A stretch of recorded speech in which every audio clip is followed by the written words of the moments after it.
Hello and welcome to today's video. This time we're taking our next look through my non-fiction and the start of my more modern first edition hardback books. So sit back, relax and let's take a look.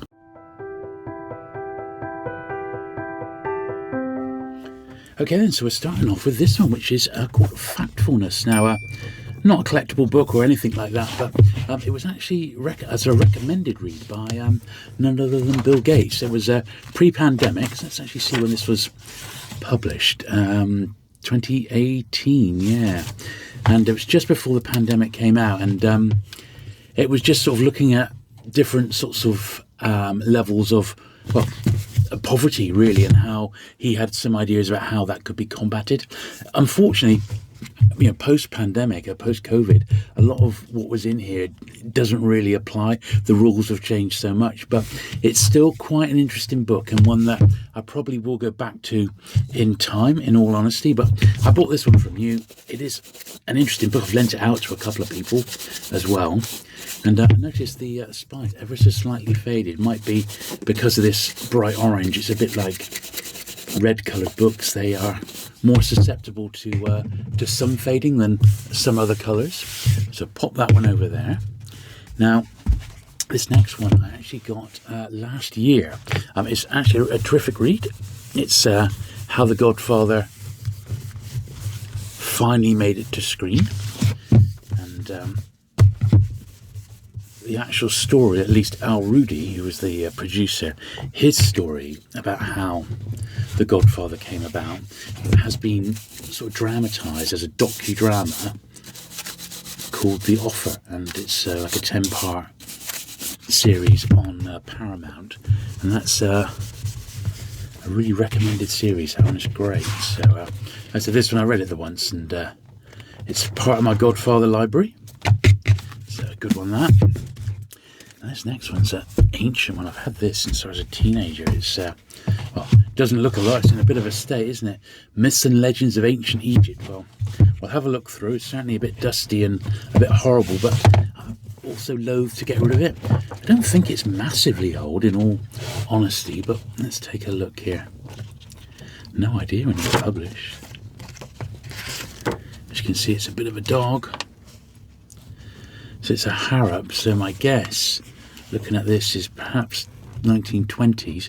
First published, 1915. Reprinted, this is like a fourth reprint from September 1925. I thought it felt sort of 1920s, in all honesty. It's got a very, very dusty top here. Very, very dusty. In fact, I'm not really giving myself much room. I'm trying to film with a new camera today, actually. And this is actually the first video I'm doing with that new camera. And it would appear that I need a little bit more room. So once I've done this one, I think I'm going to pull the camera out a bit, I think. But boy, oh boy, I can't believe the dust coming off. I said I've had it a long time. This may in fact be the worst condition book we've got to do all day. Wow.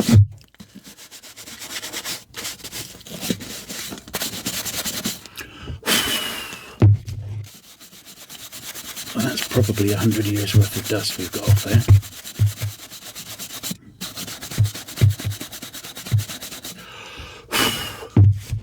It looks a lot better, doesn't it?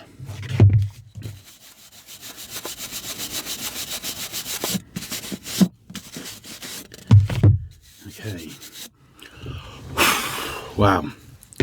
Now the covers are dusty a bit, and it's got this like mark on it. So it's got like a mock sort of leather, mock like leather cover here. So I think we'll give that a squirt.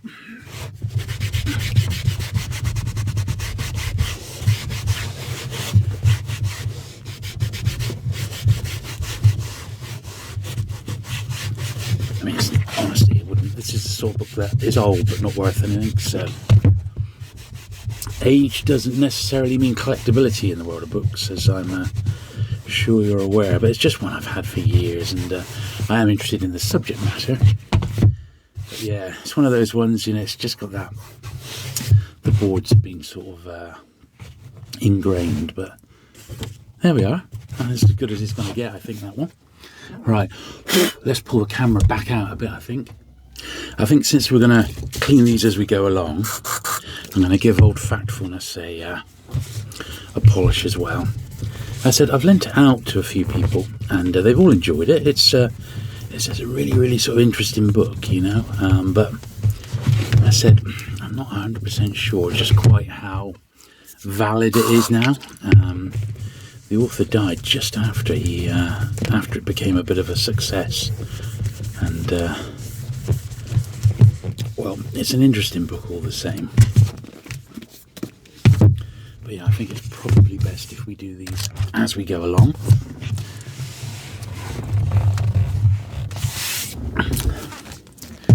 And this one, I seem to remember I got as a remainder. It's an Osprey one. Yeah, the Trafalgar Companion. Alexander Stilwell. Big old hardback. And I got this one really because I have got an interest in naval fiction, and it's nice to know sometimes where some of this stuff is actually sort of, you know, where the history is behind the fiction, really, you know. So yeah, it's published by Osprey. You remember Osprey? They're the ones who publish the Men-at-Arms books. I mean, lots of series in actual fact. A big military sort of history publisher. This one's not too bad. Obviously, it's not that old a book. It's only a few years old. Like some of mine, they have got a little bit of foxing. I don't know if you can see a couple of spots of foxing. Now, these particular books that we're looking at now, I think were stored for a time at least in not the greatest of environments, and a couple of them, particularly, you'll notice this with a couple of the more modern hardbacks, have got a bit of spotting. And it's a shame because some of them are like, yeah, there's at least one that's personally signed, and I'm not going to really be able to do much about that unless I go down the route of shaving it off with some sandpaper, which I have done on a couple of books that were really bad, you know. But we'll see. When we get to them, I'll show you what I mean. But if it's a non-fiction book that I've got for the content, you know, if it's got a tiny bit of foxing, that doesn't bother me. I've got it to read, not to be a collectible. My most collectible ones have got their dust wrappers protected, you know, plastic dust wrappers you've probably seen on the channel already, and yeah, that's how they will stay. This is a good one. This one also came out last year by Quentin Tarantino, the director. There's a lot of his influences there. Another great book. I was hoping to get a signed one of this. He did do a few signings around, and sadly I wasn't able to get one. And I tried from numerous places around the world, but he was very, very tight. I remember when I was working for Waterstones, he did a signing in Waterstones HQ in Piccadilly, and he before he even turned up, he said, I'm just going to sign 100 books and that's it. So that was his limit. So maybe he's still got that sort of attitude, you know. Now this one here is a local history book. In a terrible old wrapper. The book has been re-released and in like an illustrated form, but this was the original of it. It came to our door, and it's the story of Plymouth during the Blitz, really. Plymouth is my hometown, and it's quite a nice little book. This one's a good read, but my copy's quite worn. Yeah, so first published in 1945. This was the different edition from 1975. Interestingly. Yeah, there we are. So a bit of dust in that. It's not like a big collectible or anything like that. It is just a nice reference book. And as I said, the version that came out maybe about 10 years ago by local historian Chris Robinson is perhaps the best way to do it because it's fully illustrated. So it's the original text, but fully illustrated. I'm not even going to bother polishing that one because it's in such a state. This is one I picked up. It's a slightly interesting subject, the phony war on the home front, and a lot of it's propagandist. It's I think this is the Quality Book Club, so it's just a little book club edition. that I picked up from a charity shop, I believe. So not too bad condition, this one. Just give it a gentle.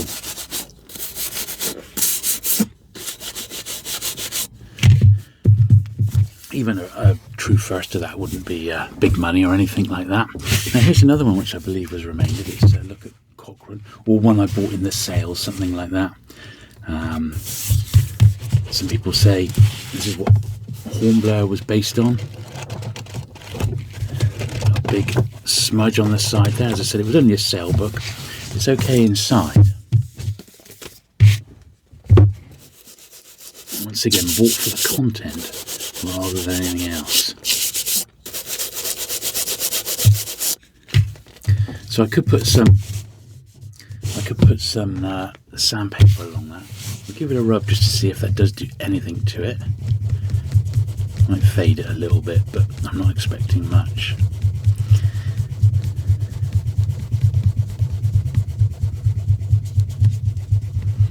Yeah, it's not done a lot.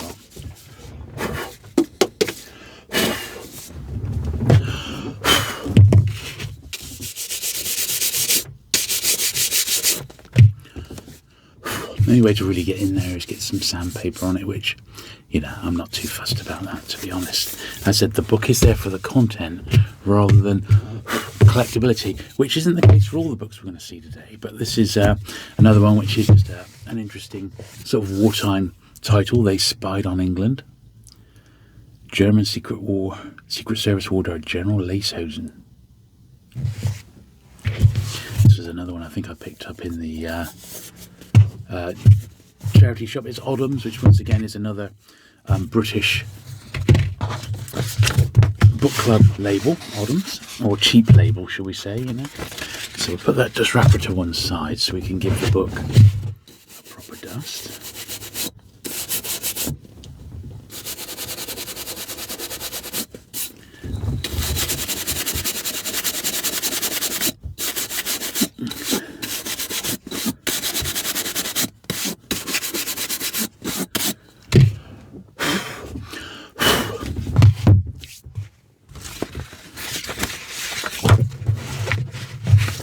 The dust wrapper itself is nothing special. As I said, this is not a collectible book by any means. It's just one of those ones that is nice to have in a dust wrapper, you know.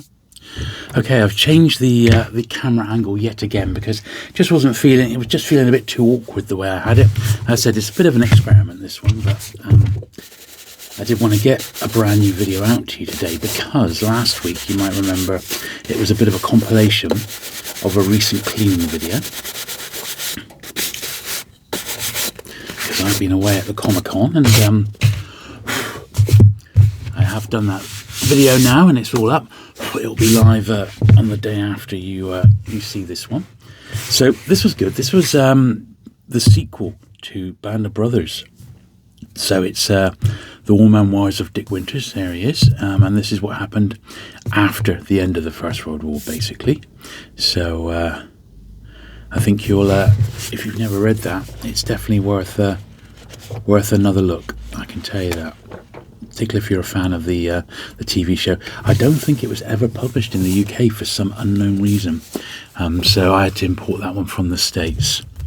Now, an author you don't hear a lot about, he's a Russian, Boris Akunin. He did a series of these books, and it's a bit dusty there. And yeah, Ernst Fedorin. He's a bit like a Russian James Bond, the main character in these books. I found them really, really entertaining, I've got to say. He did come over to the UK and do like a few events, but I never actually got to meet him. Don't think any. I think, yeah, actually that one is actually signed. There it is. Yeah. I don't think I ever. I didn't meet him personally. I know that for certain. I remember speaking to a rep who brought him over, and he was about to do some events, and he picked him up from his hotel. It was like 7 o'clock in the morning or something, really, really early. So he gets in the car and he goes, vodka. he was looking for a drink at that time of the morning, which was ridiculous. But yeah, I didn't actually realise that was signed. So there we are. That's quite good. But yeah, really worth trying. I don't even know if they're even still in print, but I certainly enjoyed them. And here's the second one, Leviathan. So it's sort of set around the time of Queen Victoria and the Russian Tsars and that. It's an interesting period in history as well. I certainly like them. So, but yeah, I don't know if they ever did any more, if they just stopped selling in the UK. But I've got most of them in proof form, and I think I've got most of them in hardback as well. So I will see those now. Turkish Gambit. It's got the air of Flashman about it, hasn't it? You can sort of see it. Although he's definitely not like Flashman, betting all the women. He is more a secret agent, more like James Bond than anything else, you know. Death of Achilles. Lots of these, they're really just dusty more than anything. And I think the only way really with more modern books to keep them absolutely pristine and stop the aging process is to put them into comic bags, you know, or magazine bags, and sort of seal them in to stop that like little dot of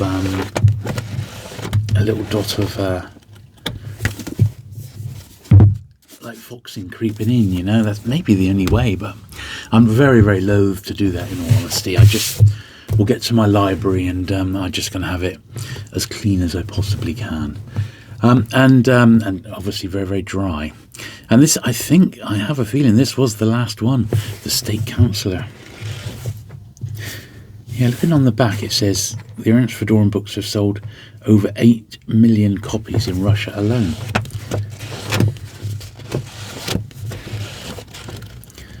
There you go. I'm pretty sure this was the last one that got released in the UK. When was this?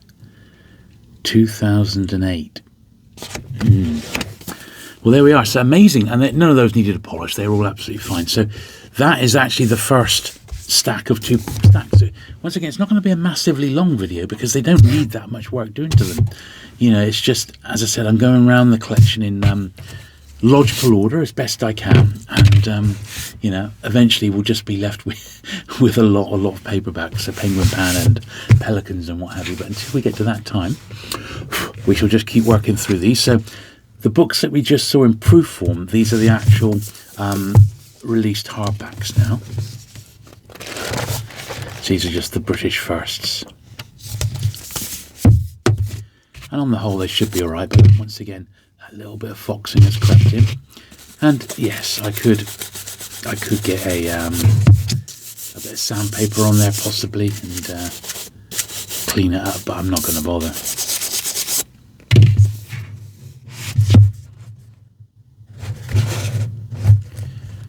Yeah, great read these. Honestly, they read so much like a James Bond book, but a period James Bond, if that makes sense, you know. So the first book I always thought was a bit, you know, boring, but then they get the really interesting covers. Now this one has been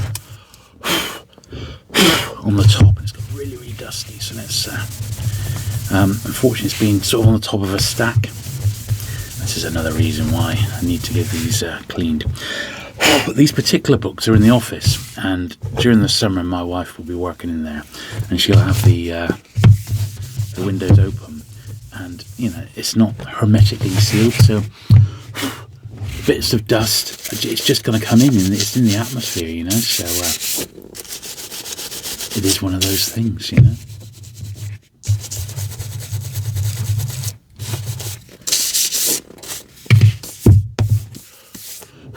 That looks much better, nice and bright.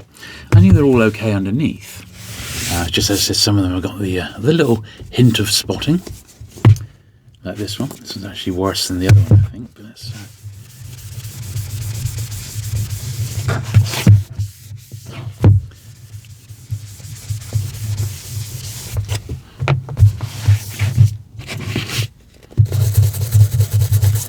Very dusty, this one.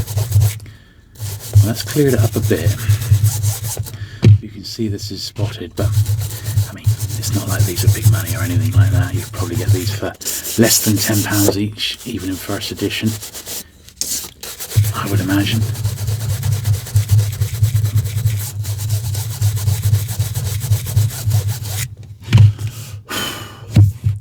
I've got to find the top there.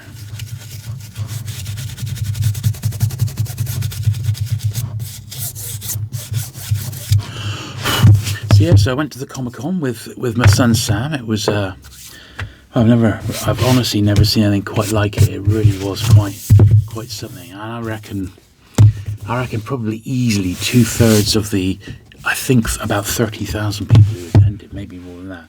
I think 2/3 of them were in some sort of costume. I mean, really was incredible, and I've never seen quite like it.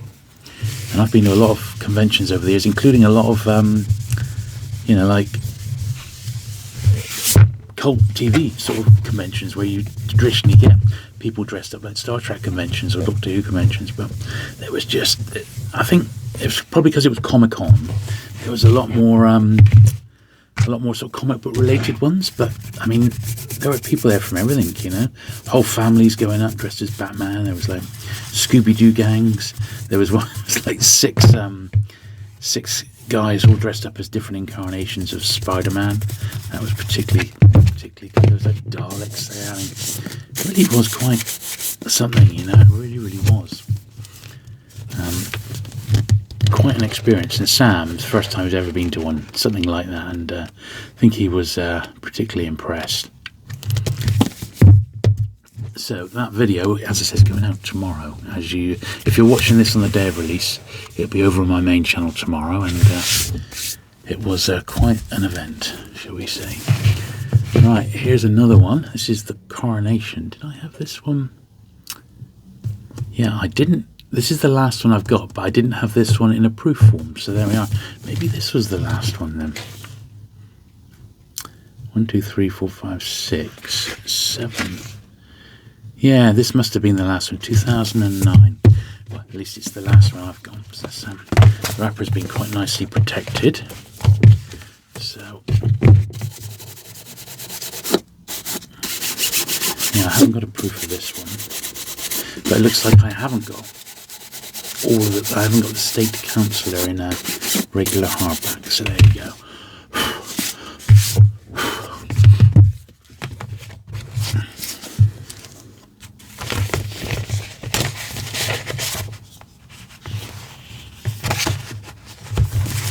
Quite a nice little roll, that one, actually, the protection on it.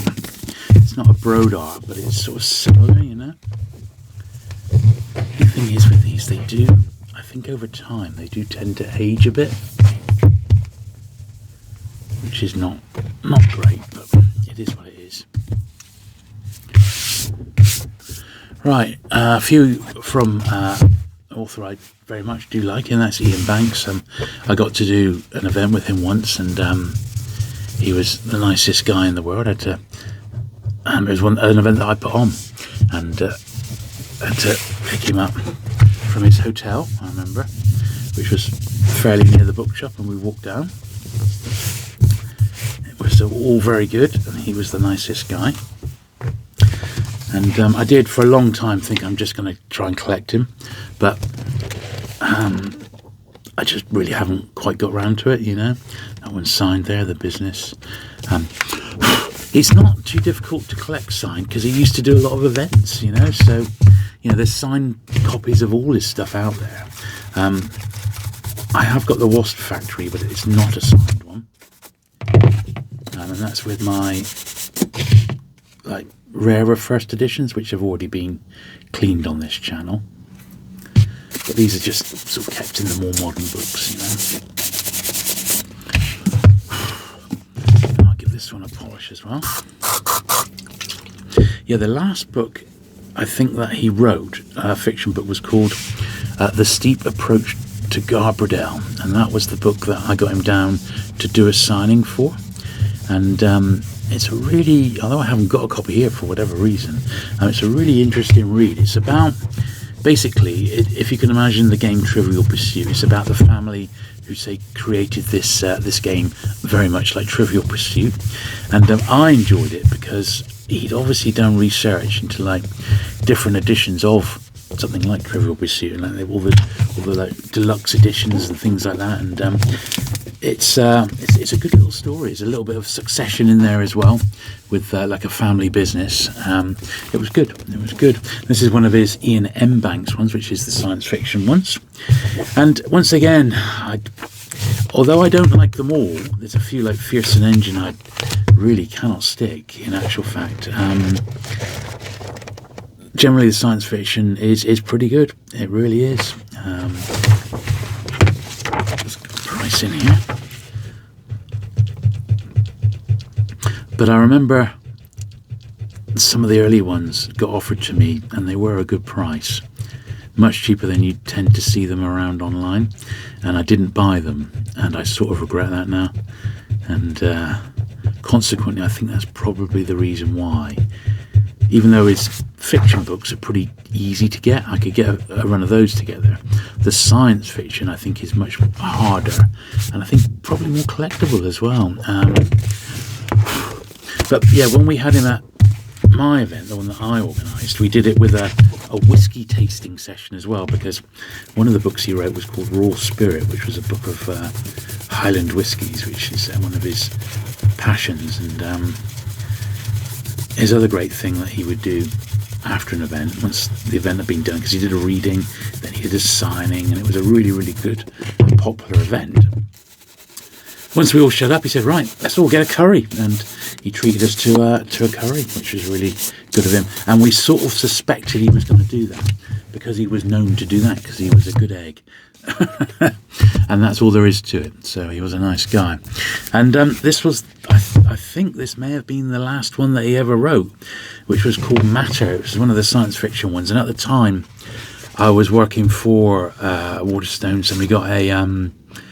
I was on their sort of science fiction panel. My friend Steve, the Outlaw bookseller, was on it as well, because we were both buyers for Waterstones at the time. And I got a nice personalised one there, which is really good, and a little note from the editor of Orbit as well. Who was he called? Adrian Foxman, Key Accounts Director. There we are. So quite nice that. Unfortunately, this is the book that's got the worst. Look at it. What a blooming shame, because it's really, this is personally signed and dedicated. But it was only a reprint. So the book was a reprint for starters.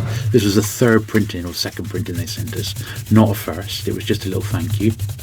So that was one thing, not too fussed about this. It is personalised, which, I prefer flat signed, to be honest. I've got an autograph book if I want something with my name on, and secondly, it's in a hell of a state, as you can see. The actual book itself is damaged. So what I might do, if I get another copy, I shall just take this book to pieces, and I'll actually take that page out of it and maybe put it in a frame, because it's really nice to have that, And but yeah, the book, the copy they sent us, us all being collectors, was actually the reprint. They didn't know their market, did they? I tell you. So there you go. It's one of those things. It's not the end of the world, and I've got very, very happy memories of me and Iain Banks. He was a nice guy, and I will pop a few photos from that signing session. I'll pop those into the video now, so you can see what I was going on about, because it was a great evening. And this one, it was my wife's. Oh, it's my wife's, and it is the first edition of Inferno. Obviously, it's Dan Brown, author of the Da Vinci Code, which was a huge hit. This one wasn't so bad. I remember I was on my. I was either on my stag do, or I was there like a year or so before with my with the wife, and we were the Da Vinci Code was out at the time, and the Czech version of it, because we were in Prague, the Czech version of the Da Vinci Code was the Da Vinci Cod, COD, if you can believe it. Just made me chuckle, and I've never forgotten it. Right, now on to one of my favourite authors, Andrea Camilleri. So he did the Inspector Montalbano novels, and I'm a real fan of those. And sadly, Montalbano, or Camilleri rather, is no longer. The author passed away, I think, 2 years ago now. I've got all the books, all the Montalbano ones at least, in British translation, but I haven't got a couple of them are at slightly low grade. Now this one, and this is my own fault really, it's a proof that I've had a long time and I've not had it bagged up, so consequently it has got the foxing, but it's quite minor, and I do feel if I could run that round with the sandpaper, it probably would at least come off a little bit. So it's something I might consider, or I might just pick up another copy of it, because even though this is a proof of the first book, it's not particularly difficult to find, I don't believe. Although I haven't looked for a long time, I have to say. Here's that terracotta dog. These are, I've just got a few proofs first of all. I did actually manage to pick up a Camilleri proof last year. It was the first one I got in ages, one that I didn't have, you know, so I think the first one in proof is fairly common. The rest of them are not. They're just not out there. Now, the thing is with Camilleri, he's one of those authors, I mean, I really, really like him. And you'll see the actual run of first editions. They're going to be the next ones in the hardback cleaning videos. So when I next do some hardbacks, they'll be the next ones coming out. And they could easily fill the entire video almost. But they are quite nice. And because he's now passed away, I have made the rule that I will read no more than one a year. So that's my rule. One Camilleri per year. And that's exactly the same with Patrick O'Brian, because they're books that I absolutely love. I like savour them almost like a fine wine.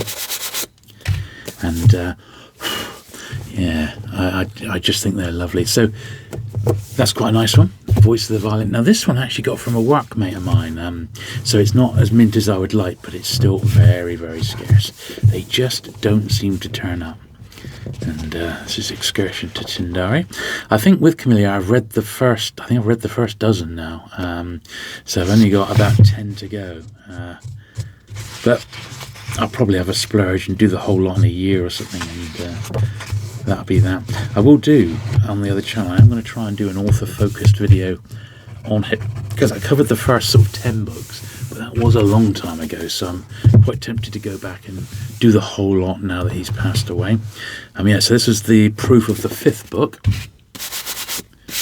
Once again, this is just given to me, so it's not mint. It's got a couple of little splashes there, a couple of little indentations on the cover as well. Generally is okay. And this is one I got recently, so this is much more recent, The Potter's Field. Generally when an author is super established, they don't tend to proof them, but occasionally you get one. So this was 2012, this one came out. That was in the more familiar style that the Camilleris were published in.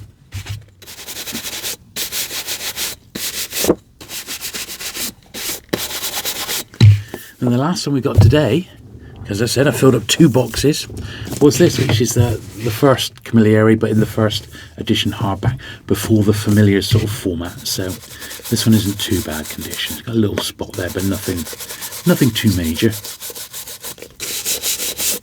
And yeah, great series these, and I highly recommend them. And as for the next lot of hardbacks will be probably the next 20 in this series, you know, because I now have them all, although they're not all pristine, but they're all pretty good. Well, there you go. Thank you very much for watching this video today. Not a particularly long one, but it was another couple of boxes of books which definitely needed a good clean, and they're all the better for it. So next week, I haven't checked, but I believe we're back to either Penguin or Pan paperbacks. We are overdue cleaning some Pelican paperbacks as well. I'm still working my way through those, so look out for that in 7 days' time. Thanks for watching today, and I'll see you again very soon. Bye.